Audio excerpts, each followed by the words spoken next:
Baik, saya ingin bagikan apa yang Tuhan taruhkan dalam hati pada pagi hari ini. Tolong dengan hormat beberapa teman bisa bantu naikin whiteboard ini. Mari buka firman Tuhan bersama-sama dalam Keluaran pasal yang ke-33. Saya ingin memberikan dasar ini lagi kepada saudara karena ini merupakan sesuatu yang penting dalam kehidupan kita. Sekaligus memperdalam lagi ya apa yang Darrell Stott sampaikan minggu yang lalu. Keluaran 33. Saya baca mulai ayat yang pertama sampai dengan ayat yang keempat. Di rumah tolong Anda baca seluruh pasal, tapi pagi ini saya akan baca cukup banyak ayat, sehingga tidak ada waktu yang cukup luang untuk kita bisa membaca seluruhnya.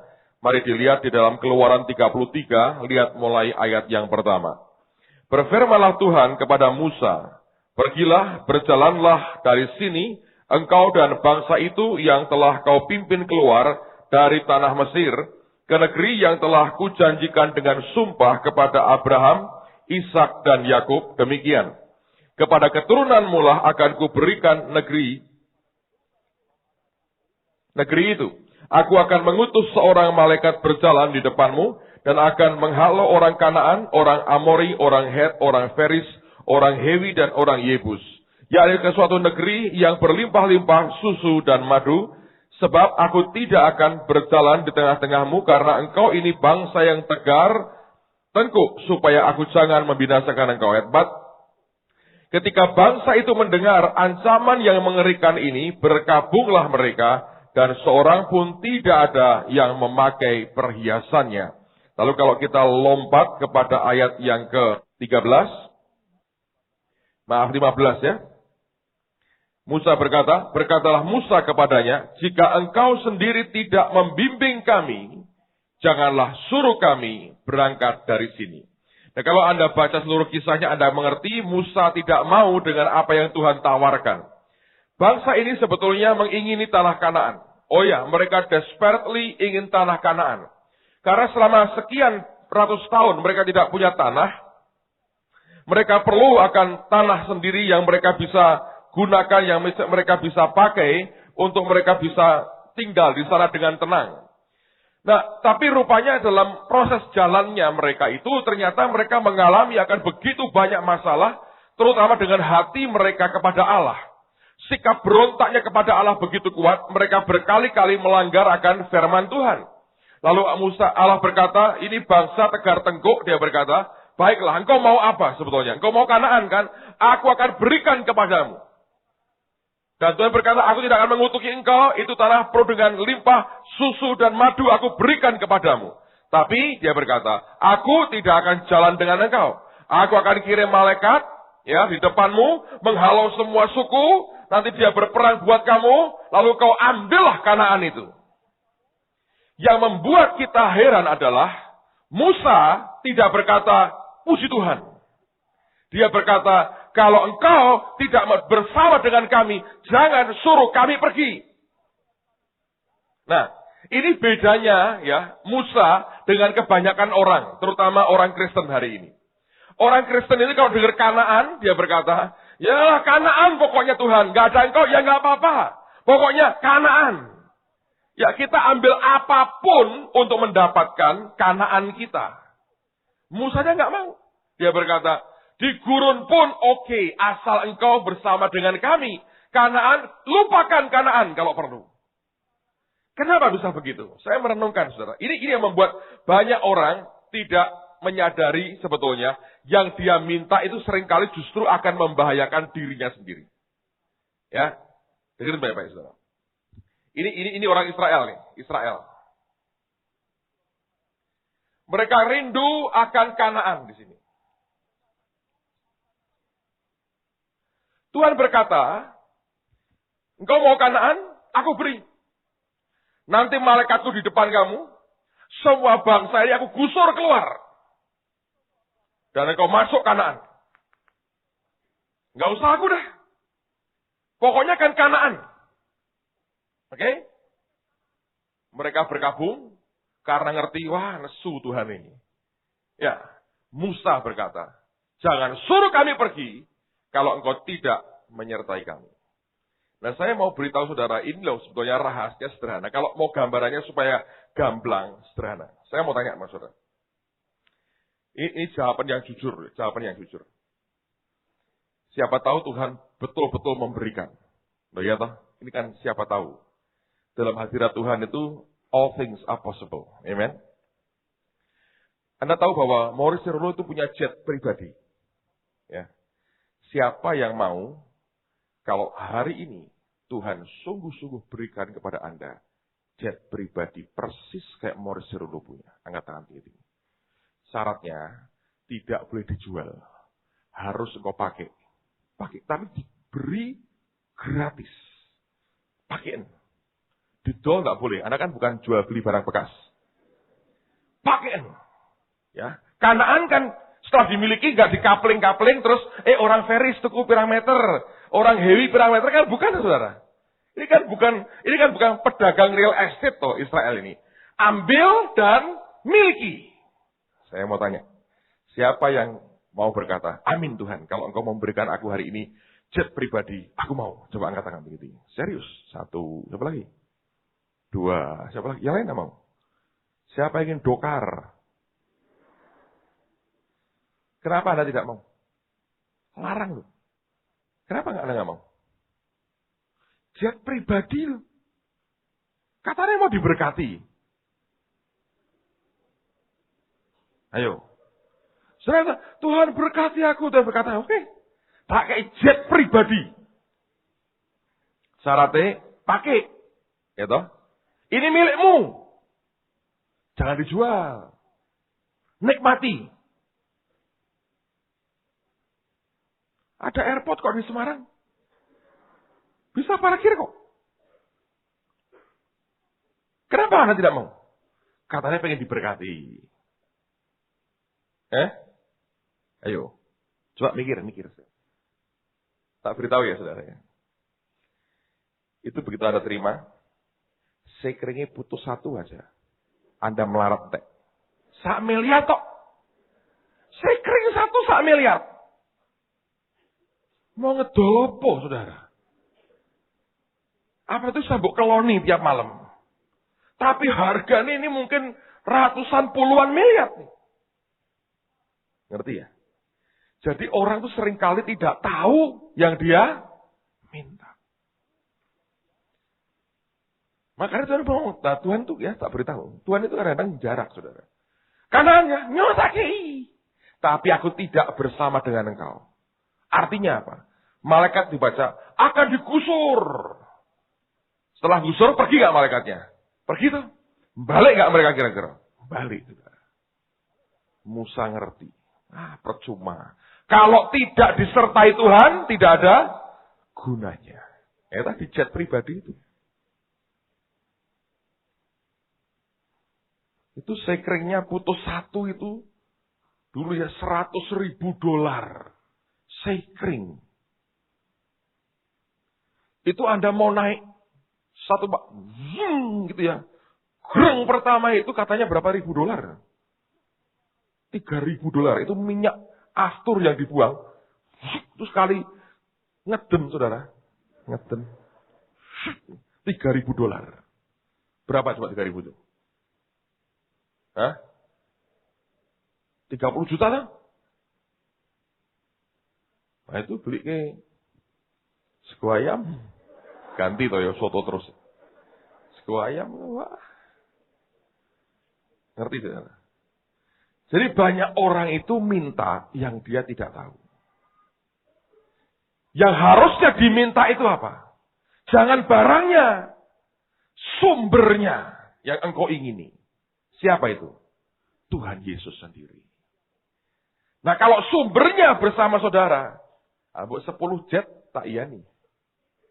Kalau dia bilang, tomponen. Loh kok 10 Tuhan? Ya tidak bosan variasi. Nah, tidak apa-apa. Tapi kalau sumbernya diam, jangan gerak, saudara. Karena konsekuensinya itu yang berat, yang tidak bisa kita tanggung, dan di luar pikiran kita. Kelak ini akan mengalami apa, tidak jelas semuanya. Ngerti?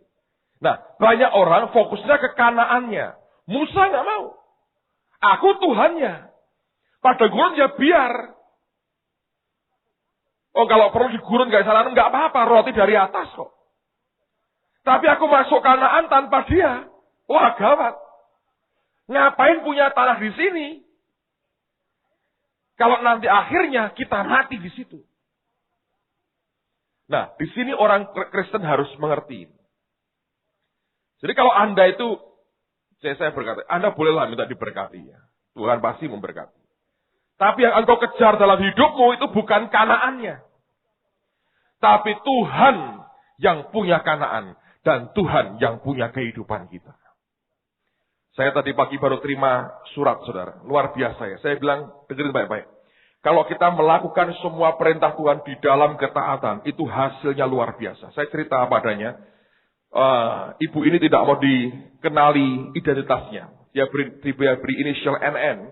Tapi dia berikan saya nomor teleponnya. Kalau saya masih penasaran ada hal yang mau dicek, boleh katanya. Dia cerita dengan saya begini.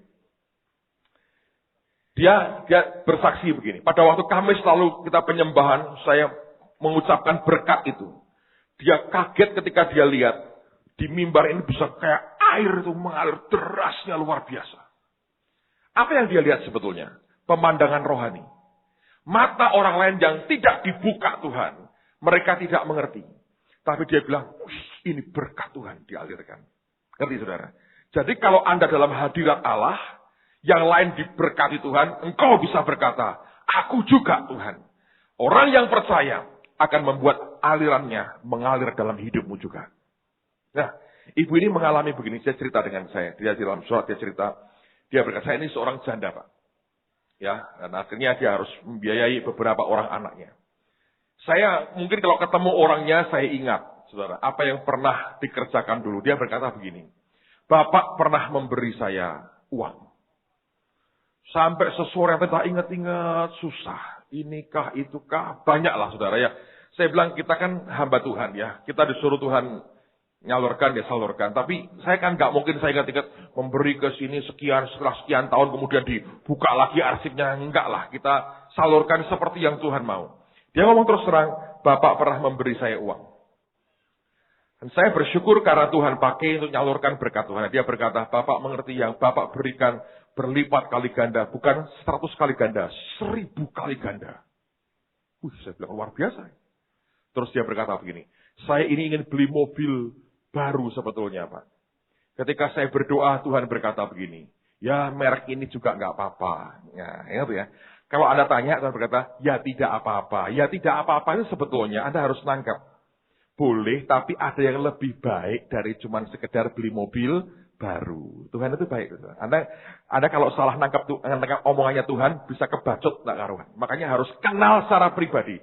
Tuhan berkata, kalau kamu mau beli itu, merek ini, ya nggak apa-apa.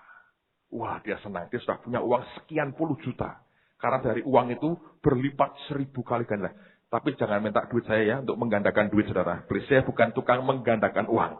Yang disuruh tak kerjain itu saja. Saya juga sekarang ini masih belum ingat betul siapa beliau ini saudara. Karena nggak ngerti, nggak pernah ketemu lagi mungkin. Lalu kemudian dia berkata begini. Luar biasa Pak. Saya berdoa. Terus saya tanya Tuhan lagi. Lah Tuhan maumu apa? Terus Tuhan ngomong gini. Kamu lebih baik beli ladang. Wah dia mikir. Orang kota beli ladang. Mau pindah desa mana ini? Beli ladang. Terus baru dia ingat, dia berdoa, Tuhan ladang itu apa? Terus kita umumkan di gereja waktu lalu. Bahwa kita beli tanah untuk bangun gereja. Terus Tuhan berkata, nah itu ladangku.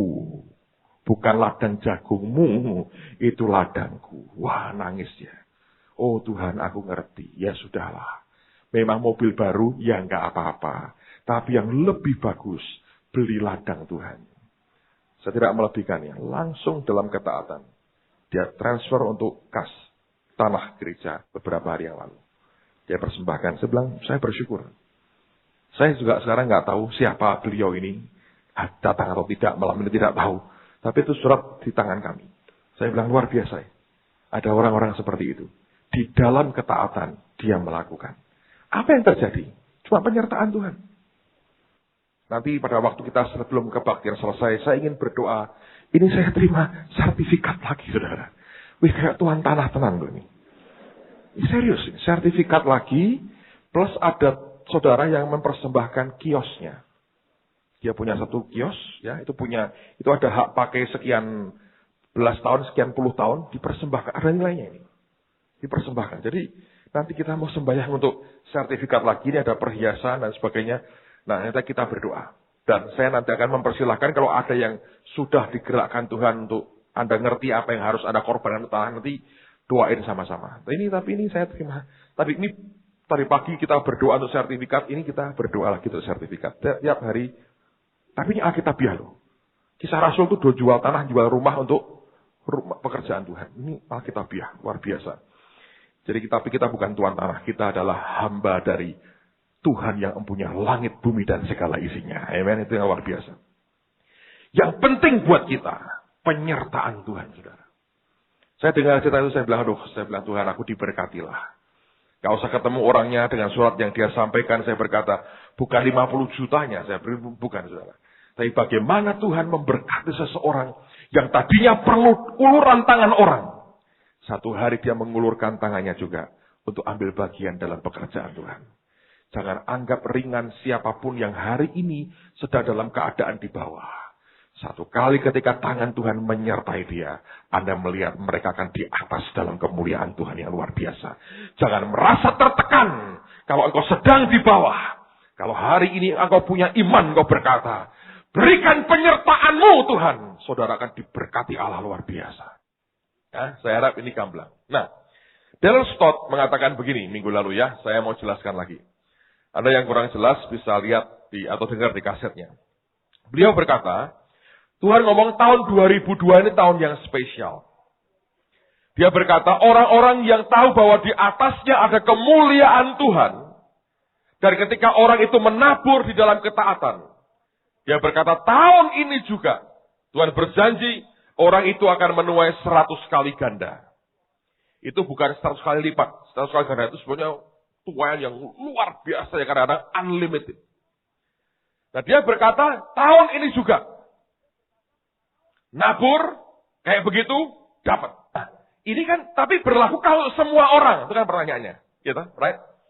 Nah, saya selesai, saya tanya sama dia di belakang.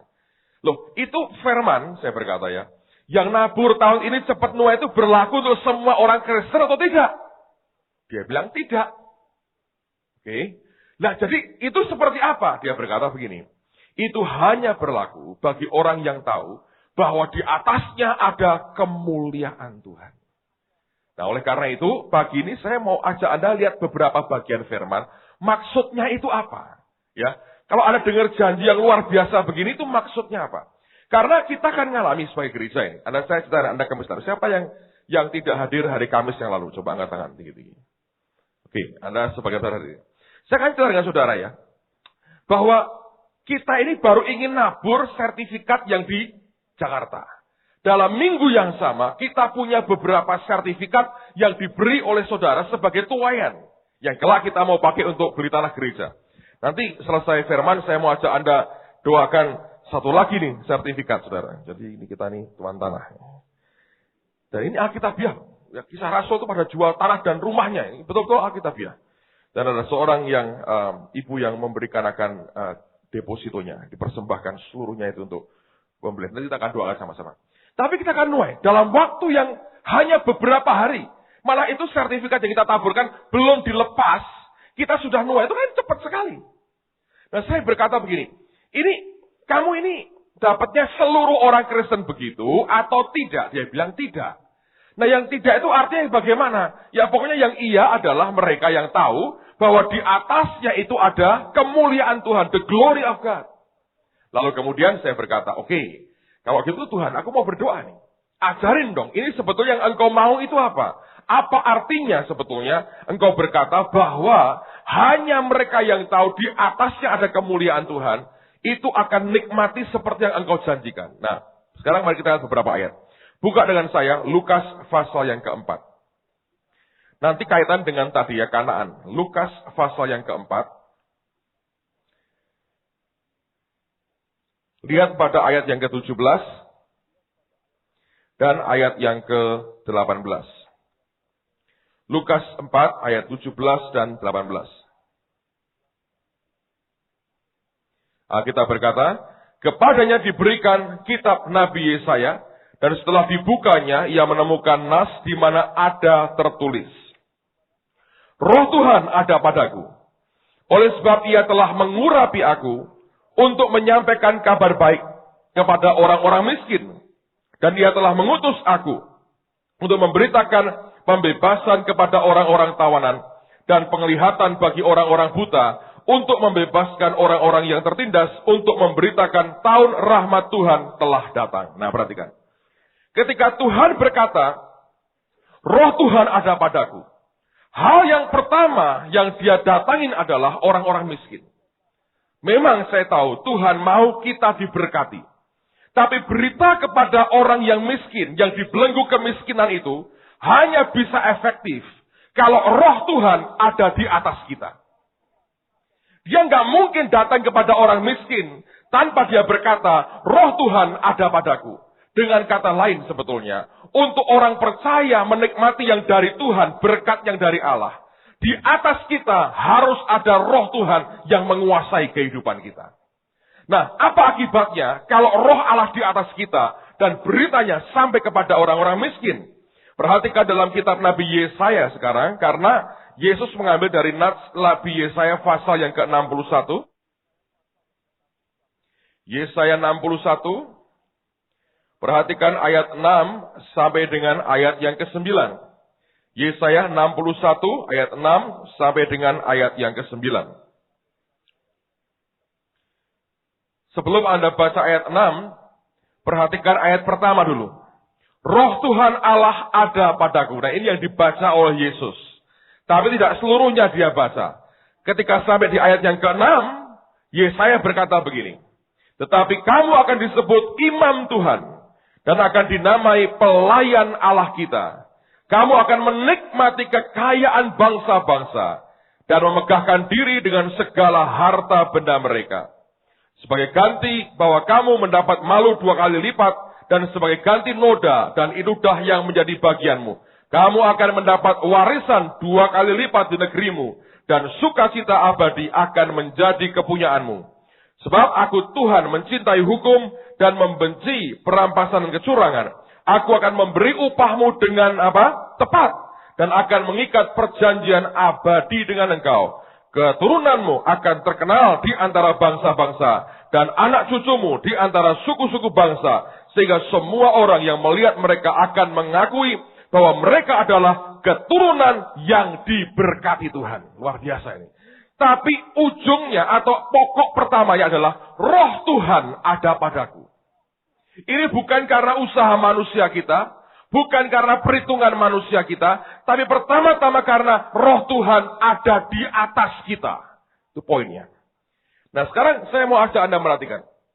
Kata kemuliaan dalam Alkitab itu sebetulnya identik juga dengan kata kekayaan. Dari mana kita tahu? Lihat Kejadian pasal 31. Kitab Kejadian pasal yang ke-31. Perhatikan pada ayat yang pertama. Kejadian 31 ayat yang pertama. Saya akan bacakan beberapa ayat lagi buat saudara. Kejadian 31, lihat ayat yang pertama. Kedengaranlah kepada Yakub anak-anak Laban berkata demikian. Yakub telah mengambil segala harta milik ayah kita, dan dari harta itulah ia membangun segala kekayaannya. Bahasa aslinya kemuliaannya. Dan kata glory, kata kemuliaan, pertama kali disebut di Alkitab dalam Kejadian 31 ayat yang pertama. Sebelumnya tidak ada kata glory dalam Alkitab. Pertama-tama kata glory muncul untuk menunjuk kepada kekayaan yang dimiliki oleh Yakub sendiri. Nah, tapi bagaimana glory itu bisa ada? Kemuliaan itu bukan dari manusia kita, jelas faktor Tuhan paling dominan dalam hal ini. Nah, sebagai bukti lagi, lihat Yesaya lagi, pasal 17. Apa kaitan glory dengan kekayaan, dengan berkat? Yesaya, pasal yang ke-17. Kitab Nabi Yesaya, pasal 17. Ayat yang keempat. Yesaya 17 ayat yang keempat. Kita akan baca bersama ayat ini. Saya harap membukakan mata rohani kita. Yesaya 17 ayat yang keempat.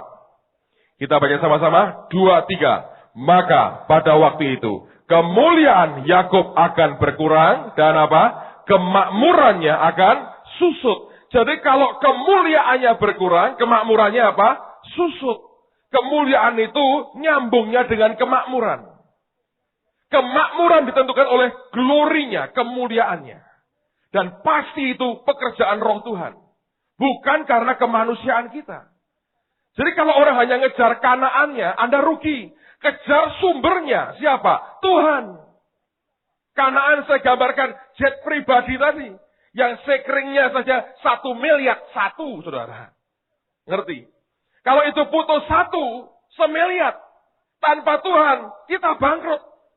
Langsung punya utang banyak. Karena apa? Ya sudah toh Pak, kalau rusak, ditongkrokno. Itu bayar parkirnya mahal. Jam-jaman pakai dolar, saudara. Tiap hari didatangi orang airport, saudara. Percayalah. Anda masuk ke tanah emas, lucu. Jet pribadi oleh tanah emas. Ditarik ke gombel, orang kuat. Abot. Mau dipakai, itu apa? Kalau Anda punya sumbernya, semuanya luar biasa. Ngerti ya? Waktu kemuliaannya berkurang, kemakmurannya akan apa?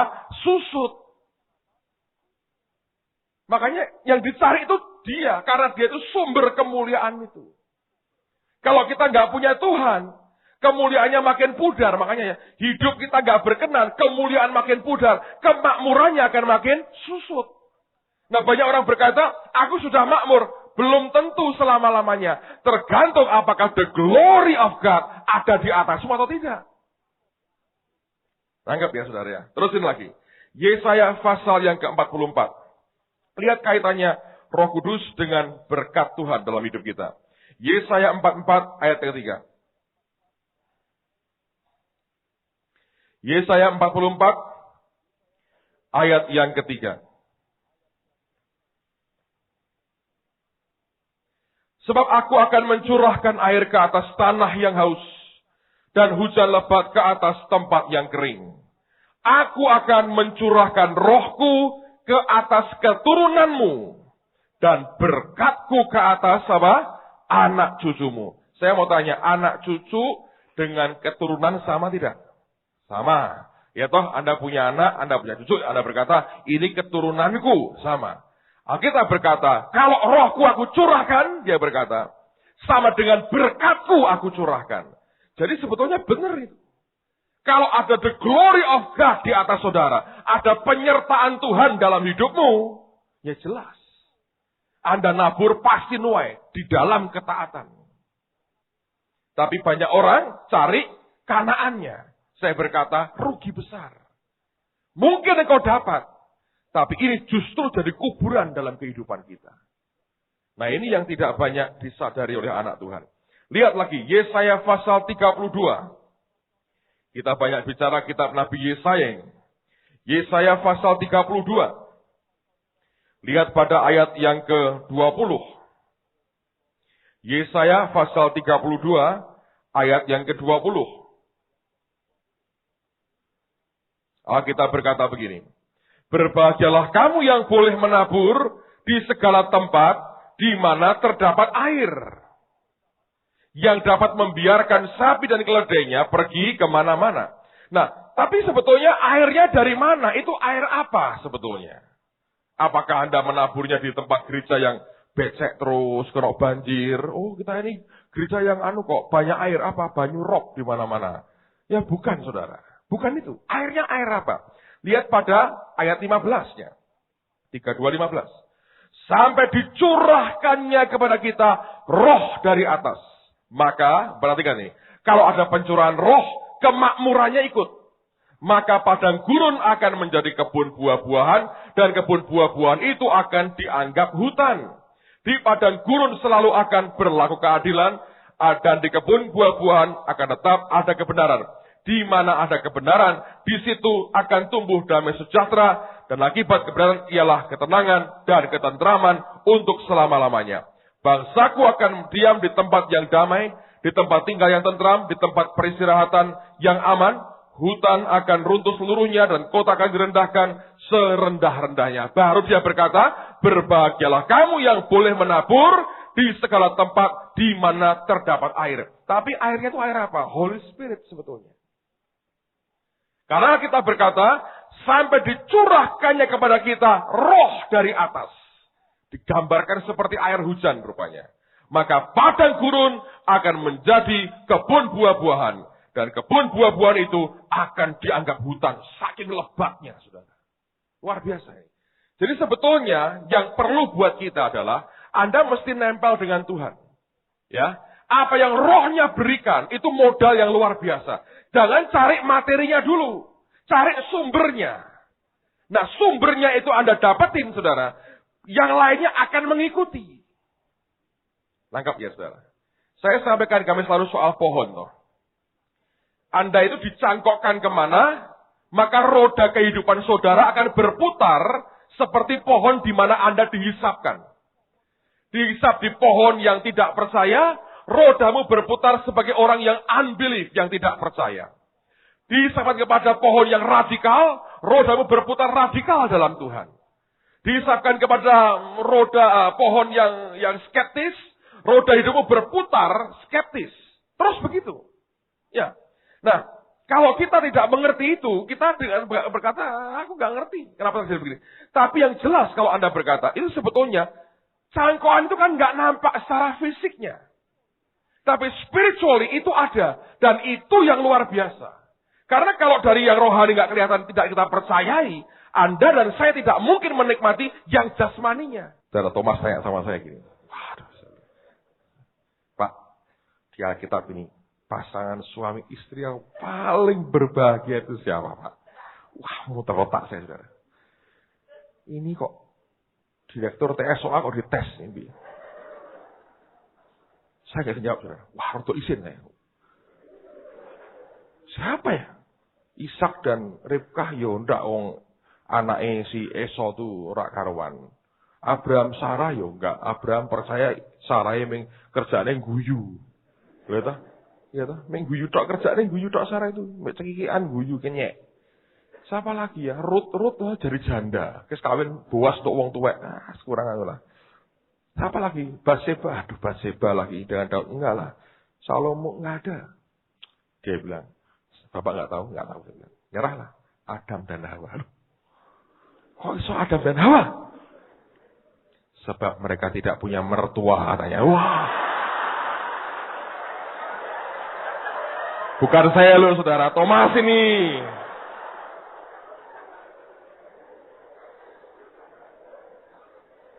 Perkecualian. Tapi saya tidak mengaminkan, saudara. Yang saya penting begini, ini tantangan ya. Buat saya pribadi, saya realize begini. Saudara. Kita ini kalau di sini sudah kebak begini tuh enak, suasananya sudah ya hangat lah. Akhirnya dipanteng dingin ya, agak kademen sidik, tapi sudah bisa warm lah. Tetapi dengan Bapak, ini tantangannya. Ntar kalau pindah, karena kan dia kalau nubuatin saya, kita kan pertama membangun 5.000. Dia bilang Tuhan bilang 12.000. Nggak taunya itu gambar 10 sampai 12.000 bisa itu. Jadi Pak Marso sudah ngancam saya. Harus ini. Kalau tidak Tuhan murka. Nah, nanti kita kan bangun 12.000 nih. 12.000 kalau Anda tak masukin ke tempat 12.000. Kotong itu tempat. Ya tuh kursi ini sini malaikat tok itu. Itu perlu iman. Ya, yang seperti beliau demonstrasikan untuk ngebai tempat itu. Itu kerja keras kita loh, saudara. Nah, enggak, itu cari penyakit. Ya toh. Nanti tempat parkir itu buat lapangan sepak bola sama Hasto dan teman-teman. Itu harus penuh mobil parkirnya. Ya jangan disewa kayak showroom mobil, tapi Anda diberkati. Nah, enggak, itu bangun apa? Misalnya orang misalnya mah itu, wah tuh ambisi, mungkin manusia daging. Tapi percayalah saudara, dalam hati saya ini sudah tidak ingin sebetulnya. Punya proyek-proyek fisik gitu tuh gak pengen. Nah, tapi yang diperintah, Jelas dia ngomong. Ya tak lakoni. Mari. Dan beliau nyampaikan ke saya, ini nanti apa yang Indonesia akan lewati ini diomongin. Nanti dia bilang, kue ya, dia bilang, bangun gereja 5.000, nyesel nanti kamu. Ini masa tua yang luar biasa. Ketemu jadi kebak lagi. Ribut lagi, bangun, golek tanah lagi. Gak lucu, dia bilang. Ngabisin energi. Tapi tantangan kok, saudara. Ya, tantangan. Nah, saya bilang begini, Tuhan, Engkau tahu kami kan tidak mampu. Ini di luar kesanggupan lah.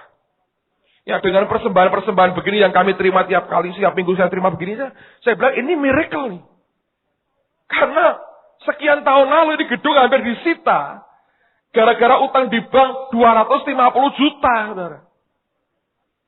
Itu nangisin 12 hari gero-gero di sini diolesi minyak sampai kayak orang edan. Untuk nopek ngotiau. Ini tanahnya tok 8,3 miliar. Mikirnya piye? Saya nggak cari penyakit, saya bilang. Terus enak. Kenapa harus cari kesulitan, kesusahan? Tapi kalau kita kan nggak pernah tahu rencana Tuhan itu apa ke depan, detailnya apa. Jadi bagian kita ya diperintah. Ya seperti saya bilang, aku ini mungkin kayak Nuh lah. Ya toh, binatang yang tidak haram ambil 7 pasang, yang haram sepasang. Lanjipu binatang itu piye carane? Tapi kalau Tuhan yang perintah, ternyata kita berkata, teko dewe. Lah ini teko dewe ini, saudara. Orang tak jipui ke alamat saudara tuh. Teko dewe ini. Nah, saya terus terang gini ya, saya dari pihak saya tidak akan buat. Ya, selama Tuhan tidak perintah, dan saya tidak yakin Tuhan perintah saya. Untuk buat ada janji iman, galang dana, melelang cincinku, sepatuku. Nah, ini mau tak pakai, ini sepatu aku beli dari Jepang. Murah tapi pas buat kaki saya. Tidak ada, ini sepatunya Petrus aku. Lalek BMW ku beli no. Karena itu memang mau tak persembah no. Aku kan sudah minta 4 miliar waktu lalu. Sing larang berapa nih? Pak, saya nggak mau kalau ya 5 enggak apa-apa lah. Kita bisa runding lah. 7 pun tak kasih lah, oke lah. Tapi aku serius. Anda kasih harga yang baik, saya lepasin. Hari ini juga boleh. Tapi saya berkata, ini karena Tuhan suruh, kasih persembahan. Karena apa? Datang sendiri. Saya mau lihat bagaimana Tuhan kerja di tengah-tengah kita. Tapi jangan ngejar Kanaannya. Dan gedung itu nggak ada artinya sebetulnya. Itu nggak terlalu berarti.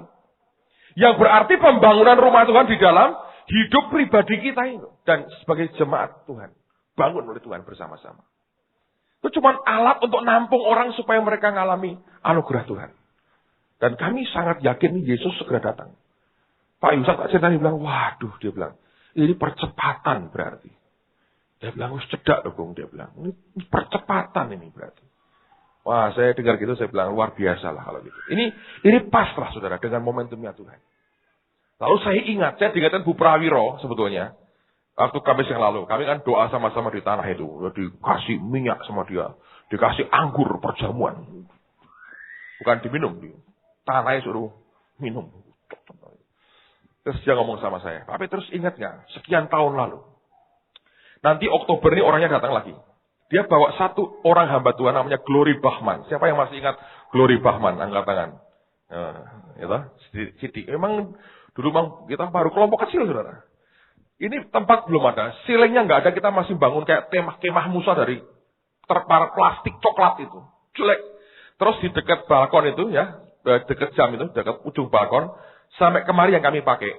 Di sana masih gudang, gelap. Aduh, kacau lah pokoknya tempat ini. Baru kecil, kelompok kecil orang. Dia dibawa Bu Prawiro. Dia masuk ke ruangan itu dari atas. Terus Tuhan ngomong sama dia. Sampai dia sendiri tidak percaya. Setelah beberapa bulan, yang dia nubuatkan. Dia masuk, dia nubuat di mimbar. Tak catati saya duduk di situ, saya masih kan. Dia bilang, Tuhan berkata, ini gereja akan jadi salah satu gereja terbesar di Asia Tenggara. Saya aminkan, wah dia semangat waktu ngomong. Setelah sekian bulan, kok orang no perubahan. Dia bilang, mungkin aku salah kali. Oh. Tapi saya beritahu ya, nek Tuhan kasih kita betul. Holy Stadium itu sudah segede gerejanya Dr. Chow, saudara. City Harvest saya cuma 3.500 tempat duduk. Rodok sungkan sama konghi sih. 12.000. Tapi nek Tuhan mau, siapa sih yang bisa ngalangin saudara? Ya, kita hari ini bilang enggak ada uang. Tapi saya bilang, kalau lihat cara Tuhan. Nah, saya kalau baca di Alkitab ya, dari zaman Musa, zaman Daud, orang yang ikut pembangunan rumah Tuhan itu enggak boleh dipaksa-paksa. Harus yang hatinya dijamah Tuhan, digerakkan Tuhan, lalu dengan sukarela dan sukacita mereka ambil bagian, enggak boleh. Sacrifice tidak boleh dengan guru Tuhan. Apalagi terpaksa, nggak boleh. Hanya kalau hatimu dijamah Tuhan, lakukan. Kalau tidak, nggak usah. Saya bilang, Tuhan, engkau tetap Tuhan yang luar biasa. Amen, saudara. Jadi jangan cari Kanaan. Cari sumbernya. Siapa itu? Roh Tuhan. Kalau ada di atas saudara, itu yang luar biasa. Amen. Ayat terakhir sekarang. Lihat Yesaya 30. Yesaya 30. Mulai ayat yang ke-18. Saya ajak Anda lihat ini. Yesaya 30.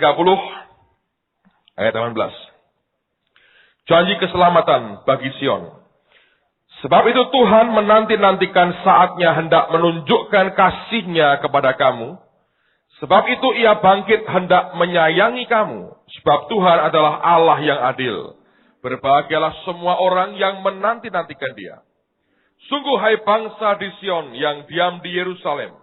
Engkau tidak akan terus menangis. Tentulah Tuhan akan mengasihani engkau apabila engkau berseru-seru pada saat Ia mendengar teriakmu. Ia akan menjawab. Dan waktu Tuhan memberi kamu roti, walaupun Tuhan memberi kamu roti dan air serba sedikit.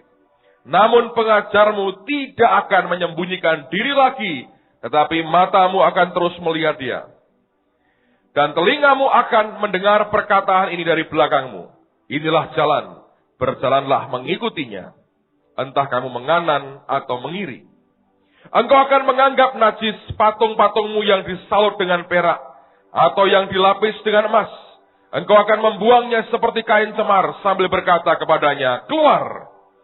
Lalu Tuhan akan memberi hujan bagi benih yang baru kamu taburkan di ladangmu. Dan dari hasil tanah itu kamu akan makan roti yang lezat dan berlimpah-limpah. Pada waktu itu, ternakmu akan makan rumput di padang rumput yang luas. Sapi-sapi dan keledai-keledai yang mengerjakan tanah akan memakan makanan campuran yang sedap, yang sudah ditampi dan diayak. Luar biasa. Tapi ini caranya apa? Step by step. Roh Kudus membisikkan ke kita apa yang harus kita lakukan. Ya, hari-hari ini kami sedang mencoba tanya terus, apa yang engkau mau Tuhan? Saya ke Bandung minggu yang lalu, dan Pak Yusak ngomong sama saya, aku dapat pesan Tuhan buat kamu. Oh ya, apa Om? Saya bilang, nanti sekolah Alkitabmu pindah situ. Tuhan berkata, suruh pindah ke tanah baru. Nah, itu konfirmasi lagi. Ngerti? Dia berkata, saya sebenarnya cinta Ungaran, saudara.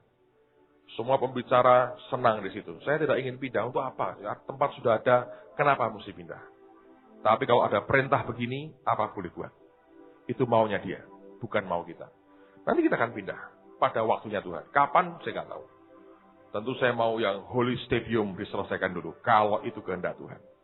Dan masih ada 1,2 hektar lagi yang kita bisa ambil.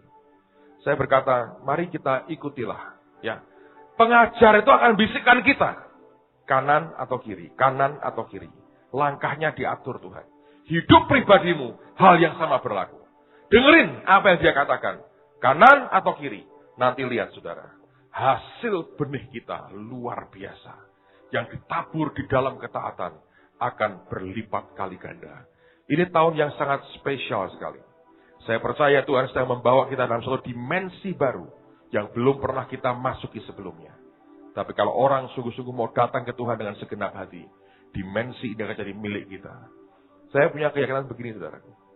Bangun rumah Tuhan seperti ini ya, itu pendidikan rohani yang hebat sekali. Jika kami selesai dengan ini saja, level pengenalan akan Tuhannya itu luar biasa. Nanti kalau itu selesai, Saya tahu Tuhan sedang akan membawa kita pada new level yang luar biasa, yang belum pernah kita ikuti sebelumnya. Saya mau dorong begini, di belakang sana ada formulir. Kita butuh banyak untuk orang-orang legal, arsitek, segala macam lah. Anda bisa bantu apapun. Untuk Anda bilang, saya kenal Pak pabrik baja ini atau apa, saya bisa dapetin harga bagus. Tolong tulis ya, berikan ke Pak Victor atau Saudara Hengki, tulisin apa yang bisa Anda ambil bagian untuk kalau Anda ingin bergabung dalam kepanitiaan, everybody welcome. Kalau Allah gerakkan hati saudara, lakukan. Ada beberapa belas saudara sudah mengatakan sedia, saya appreciate, saya menghargai itu. Saya butuh sebanyak-banyaknya. Kita kerjakan sama-sama dalam harmoni Tuhan. Dan saya percaya nama Yesus akan dipermuliakan. Amen. Sebelum kita berdoa sama-sama dan kita nikmati perjamuan kudus, bisakah digeser sebentar ini papan tulisnya? Bagi Anda yang tidak hadir Kamis yang lalu, saya beritahu, setahun setengah yang lalu ada teman kita, Saudari Ella. Saya nggak tahu bagaimana proses pergumulan hatinya waktu itu, tapi yang jelas pada saat dia disuruh ikut lomba untuk arsitektur, kayak arsitektur di kampusnya, saya nggak tahu ide yang muncul adalah ingin membangun sebuah gedung gereja. Dia survei di beberapa tempat, dan dia berkata bahwa tempat yang paling ideal itu daerah yang persis sama di mana kita sudah beli tanah pada hari ini. Dan dia bangun, dia bernama Holy Stadium. Saya minta ditunjukin gambarnya ya, yang maketnya itu akan bagus, Anda bisa lihat akan wujudnya. Saya rasa akan jadi blessing yang luar biasa. Ini Holy Stadiumnya. Ini gambarnya Ella. Kita belum revisi apa-apa. Besok saya ke Jakarta, saya akan bawa ke salah seorang arsitek teman saya. Saya ingin carikan second opinion atau bagaimana cara sistem dia untuk apa nasihat dia dengan ini. Apa yang perlu dikuatin. Ide dasarnya saya mau seperti ini. Saya diancam Pak Marso, pokoknya harus, kalau tidak ini Tuhan marah. Ini saya agak takut sedikit. Jadi saya senang dengan ide gambarnya. Dan nanti kita akan decide lah ya. Saudara, saya beritahu ya, semua itu bisa dimulai dengan just a blessing from God. Ingat ya, dengerin. Yakub ketika dia pergi tinggalkan rumah orang tuanya, dia berkata, hanya dengan membawa tongkat ini, aku menyeberangi sungai Yordan. Tapi sekarang telah berubah menjadi berapa? 2 pasukan. Tongkat itu lambang, dia terima berkat hak kesulungan dari ayahnya. Dia berkata, aku pergi, modalku cuma blessing, restu, berkat yang dari atas buat aku. Anda tahu dia memulai hidupnya dengan apa? Dengan impian. Dia tidur, alasnya dari batu. Dia mimpi ada tangga, malaikat itu turun dan naik. Dan kemudian ketika dia melihat, dia berkata, ini gerbang surga, ini gerbang surga. Dan dia berkata, wah tempat kudus, ya urapi itu batunya. Dia bilang, kalau Tuhan memberkati aku, ini dia bilang, ini battle, ini battle. Aku nyembah engkau Tuhan. Dia bilang ini battle. Dia kerja dengan Laban, ditipu. Laban itu tukang nipu. Tapi memang penipu harus saling mengasah kepandaian dengan rajanya penipu. Saudara. Orang nipu, dia naburnya nipu, dia nuainya nipu. Dia nipu bapaknya, dia nipu ayahnya, masuk ke sarang penyamur. Laban itu ganti sistem upahnya dia 10 kali. Diganti gini menguntungkan Yakub, diganti apapun menguntungkan Yakub. Yang paling hebat, saudara. Saya pikir ternyata dia jenius. Saya bilang, Tuhan, ini orang berarti observasi ya. Dia bilang, not really. Yakub berkata gini, Laban.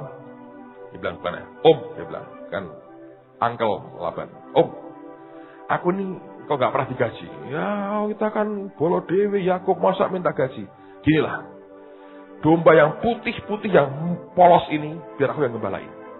Kalau sampai ada yang dari putih kawin sama putih, lahirnya bintik-bintik, buat aku.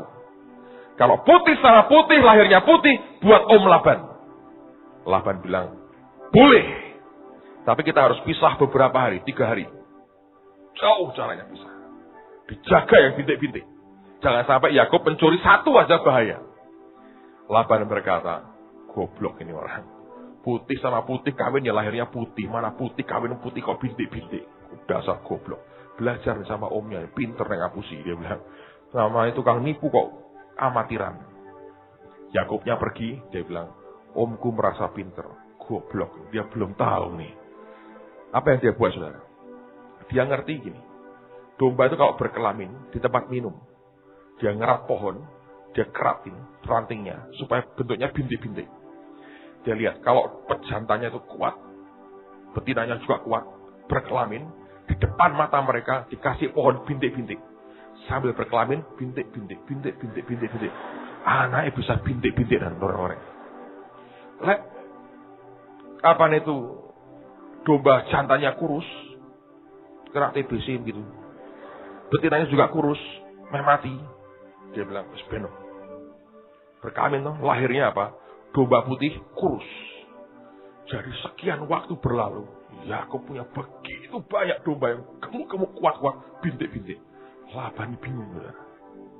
Saya pikir dia jenius. Tidak. Waktu dia ngomong sama istrinya, Tuhan suruh kita pergi. Ya, Tuhan suruh kita pergi. Dia bilang, sebab Tuhan memberi aku mimpi. Mimpinya apa? Aku lihat domba berkelamin. Dia cerita begini. Jadi rupanya itu ide Tuhan yang kasih. Anda cuma perlu dua. Untuk saat awal. Berkat Tuhan dan impian saja. Ini mungkin masih dream. Ya, ini masih dream kita.